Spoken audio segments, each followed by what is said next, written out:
Father, we commit this time unto you. We ask for the leading of your Spirit.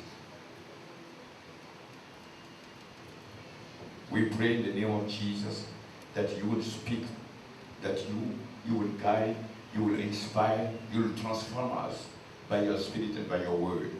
We thank you for this gathering that we cover right now with the blood of Jesus. And we pray, oh God, that you yourself, you will touch us. You will change our heart. And you unite us. And beyond this fellowship, unite all the body of Christ in India. In Jesus' name we pray. So the vision started in 2004. And I want to give you some information concerning the harvest. Today in the world we are more than 6 billion. But out of the 6 billion, only we have 2 billion Muslims. About 2 billion Muslims. Besides the 2 billion of Muslims, we have also Hindus plus Buddhists are about 2 billion. அந்த முகமதியர்கள் போக இந்துக்கள் புத்த மதத்தை சார்ந்தவர்கள் என்று சொல்லி அவர்களில் கிட்டத்தட்ட 2 பில்லியன் மக்கள் இருக்கிறார்கள். So it remain 2 billion. இப்பொழுது 2 பில்லியன் பாக்கி இருக்கிறது. And among the 2 other billion, the real Christian who are born again are about 500 million, half a billion. அதிலே அரை பில்லியன் மக்கள் மட்டுமே மறுபடியும் பிறந்த கிறிஸ்தவர்களாக நாம் இருக்கிறோம் உலகளாவிய கணக்கின்படி. That means that the others are doing better than us. அதனுடைய அர்த்தம் என்ன? மற்றவர்களை நம்மை காட்டிலும் மற்றவருடைய வரிசை உயர்ந்ததாக இருக்கிறது. Example, the Muslim came after Christianity. முகமதியர்கள் கிறிஸ்தவர்களுக்கு பிறகு முகமதிய மதமானது கிறிஸ்தவத்துக்கு பிறகுதான் வந்தது. But the result is better than this. ஆனால் நம்மை காட்டிலும் அவர்கள் முன்னணியில் இருக்கிறார்கள். So something is not right. ஆகவே எங்கேயோ ஒரு கோளாறு. If we have to fulfill the Great Commission, we have to see how we are going to do things. பெரிய கட்டளையை நிறைவேற்ற வேண்டும் என்ற விருப்பத்தோடு இருப்போமானால் காரியத்தை எப்படி நிறைவேற்ற வேண்டும் சாத்தியமாக்க வேண்டும் என்று நாம் அறிய வேண்டியது அவசியமாக இருக்கிறது. For after 2000 years that Jesus left the earth, இந்த பூமியை விட்டு இயேசு போய் 2000 ஆண்டுகளுக்கு பிறகு, after sending the Holy Ghost, பரிசுத்த ஆவியானவரை நமக்காக அவர் அனுப்பி வைத்த பிறகு, he has already shed his blood. அவர் தம்முடைய விலையேற பெற்ற இரத்தத்தை சிந்தினார். And we have the full gospel now. இப்பொழுது பூரண சுவிசேஷம் முழு சுவிசேஷம் இருக்கிறது. Everything to succeed.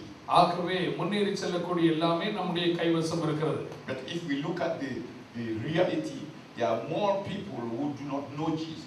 ஆனால் உண்மையாகவே பார்ப்போமானால் இயேசுவை அறியாத மக்கள் அதிகமான அளவிலே இருக்கிறார்கள். And all of us, we want people to know Jesus. We want the kingdom of God to come in the nations of this world. இந்த உலகத்தின் தேசங்களிலே இயேசுவின் ராஜ்யம் பரவ வேண்டும் வர வேண்டும் என்று சொல்லி நாம் எல்லாரும் அதிகமாய் விரும்புகிறோம். So what need to be changed? அப்படியானால் மாற்றப்படக்கூடிய காரியம் எது மாற்றப்பட வேண்டியது அவசியமாய் இருக்கிறது.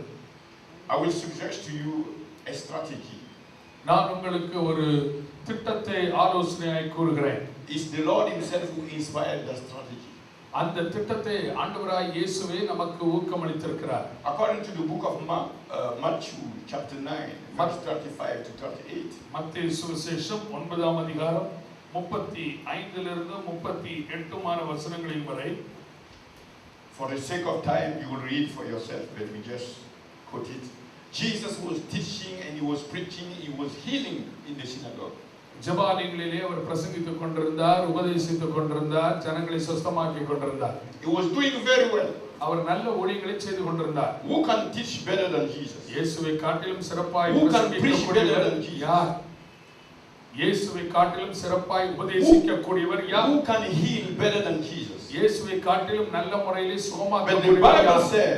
ஆனால் வேதம் சொல்கிறது that when he saw, அவர் ஜனங்களை கண்டபோது, when he got the vision, அவர் அந்த தரிசனத்தை பெற்றபோது, of the multitude, திரளான ஜனங்கள் that are going without shepherd. மேய்ப்பனில்லாத ஆடுகளைப் போல சிதறித் திரிகிறதை அவர் கண்டார். Like lost sheep without shepherd. மேய்ப்பன் இல்லாமல் காணாமல் கொண்டிருக்கிற ஆடுகளைப் போல திரளான ஜனங்களை அவர் கண்டார். The Bible said he was moved with compassion. அங்கேதான் வேதம் சொல்லுகிறது அவர்கள் மேல் அவர் மனதுருகினார். He was moved with compassion. அவர் மனதுருக்கம் கொண்டார்.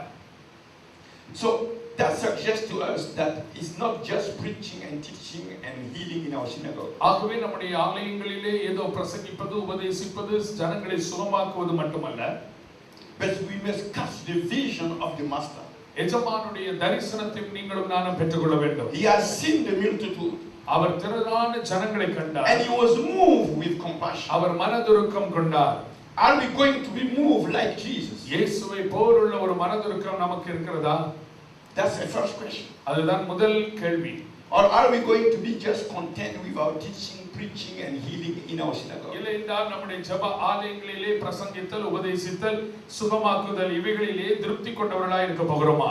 Now when Jesus was moved in his heart, he said this, he said, the harvest truly is plenteous. இயேசு தம்முடைய இதயத்திலே மனதுருக்கம் கொண்டபோது அவர் சொல்லுகிறார், but the laborers are few. அவர் சொல்லுகிறார், அறுவடை மிகுதி, ஆனால் அறுப்பு மிகுதி, வேலையாட்கள் கொஞ்சம் என்று சொல்கிறார். He is not saying that the teachers are few. அவர் உபதேசிக்கிறவர்கள் குறைவு சொற்பம் என்று சொல்லவில்லை. He is not saying that the preachers are few. பிரசங்கிமார் கொஞ்சம் என்று அவர் சொல்லவில்லை. He is not even saying that those who heal in the synagogue are few. ஜெபாலயத்திலே சுகத்தை கொடுக்கிறவர்கள் சொற்பமானவர்கள் என்றும் அவர் சொல்லவில்லை. He is saying those who can catch the vision of the multitude who are lost, who can be moved with compassion. These are those who are few. இழந்து போன காணாமற் போய் கொண்டிருக்கிற திரளான ஜனங்களை கண்டு மனதுருக்கம் கொள்ளுகிறவர்கள் கொஞ்சம் என்று அவர் சொல்கிறார். And in order to increase the number of those who have the vision of the multitude, in order to increase the number, Jesus said, pray. அந்த எண்ணிக்கையை, இந்த மனதுருக்கம் கொள்ளக்கூடிய மக்களுடைய எண்ணிக்கையை அதிகரிக்கும்படியாக இயேசு சொல்லுகிற ஆலோசனை வேண்டிக் கொள்ளுங்கள். Pray the Lord of the harvest that he may send people who are moved with compassion. அறுப்புக்கு எஜமான் தமது அறுப்புக்கு வேலையாட்களை அனுப்பும்படி, மனதுருக்கம் கொள்ற வேலையாட்களை அனுப்பும்படி அவரிடத்திலே வேண்டிக் கொள்ளுங்கள் என்று சொல்கிறார். So when Jesus speaks something, it is established. ஆகவே இயேசு ஏதாவது ஒன்றை பேசும்போது அது நிலைவரப்படுத்தப்படுகிறது.